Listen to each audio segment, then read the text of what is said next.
तूने झूठ बोल दिया, तूने ज़िना कर लिया, तूने रिश्वत ले ली, तूने सूद ले लिया, तूने हया नहीं की, लेकिन इसके बावजूद भी मैं तेरा हूँ, तू मेरा है।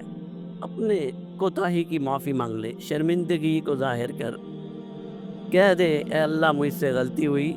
अगर तू ये कहेगा ए अल्लाह मुझसे गलती हुई और आइंदा नहीं करूँगा, तो मैं तेरा ये सारे गुनाह माफ़ कर दूँगा, फिर से तुझे अपने करीब ले आऊँगा, फिर से इस ताल्लुक़ में मजबूती पैदा कर दूँगा।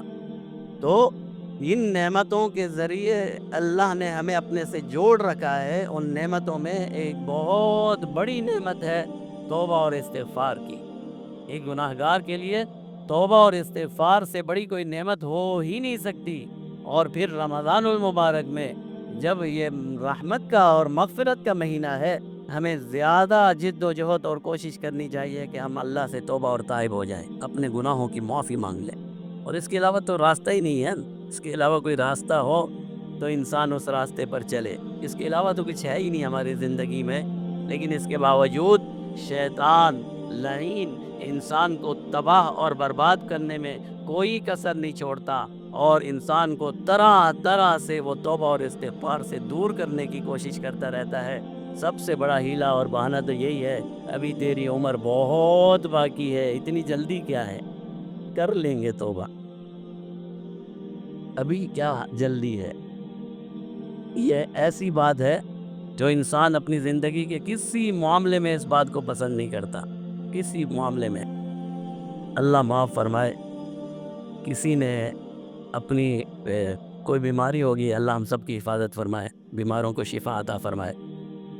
बीमारी हो गई, आपने या किसी ने रिपोर्ट करवाई, उसमें आ गया भाई आपको कैंसर है, अल्लाह माफ़ फरमाए। क्या है?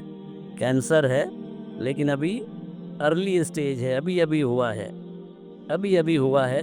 अगर आप कोशिश करें तो इसका इलाज मुमकिन है और ये सही हो जाएगा।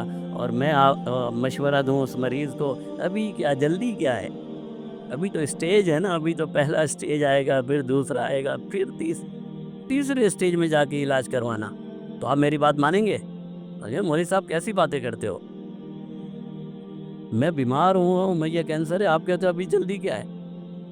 तो अल्लाह के बंदे तू कैसी बातें करता है, तूने अल्लाह की नाफरमानी की है, तूने अपने रब की एहसान फरामोशी की है, तूने अपने रब का खाना खाया, तूने अपने रब की नेमतें इस्तेमाल की और तूने गुनाह कर लिया और तू तो कहता माफ़ी मांगने में जल्दी क्या है। भाई फिर कब माफ़ी मांगेगा? तू एहसान फरामोश क्यों रहना चाहता है? तू अपने रब का नाफरमान क्यों रहना चाहता है? जल्दी क्या है? जिस तरह इलाज कराना ज़रूरी है, इसी तरह अपने गुनाहों का तौबा और ताइब होना भी ज़रूरी है। शैतान हमें कहता है गुनाह तो तू छोड़ नहीं सकता, गुनाह नहीं छोड़ सकते। यार मौलवी साहब आपकी बातें सारी ठीक हैं कि तौबा और ताइब होना चाहिए, लेकिन गुनाह मैं छोड़ नहीं सकता हूँ, बहुत कोशिश की है मैं, गुनाह नहीं छूटते। क्या फ़ायदा तौबा का? तौबा का क्या फ़ायदा है? पहले हम कोशिश करेंगे, जिद्दोजहद करेंगे, गुनाह छोड़ेंगे, जब गुनाह छूट जाएंगे फिर अल्लाह से तौबा ताइब हो जाएंगे। मेरे भाइयों, अल्लाह और उसके रसूल सल्लल्लाहु अलैहि वसल्लम ने कहीं ये नहीं फरमाया कि तौबा के लिए गुनाह को छोड़ना ज़रूरी है।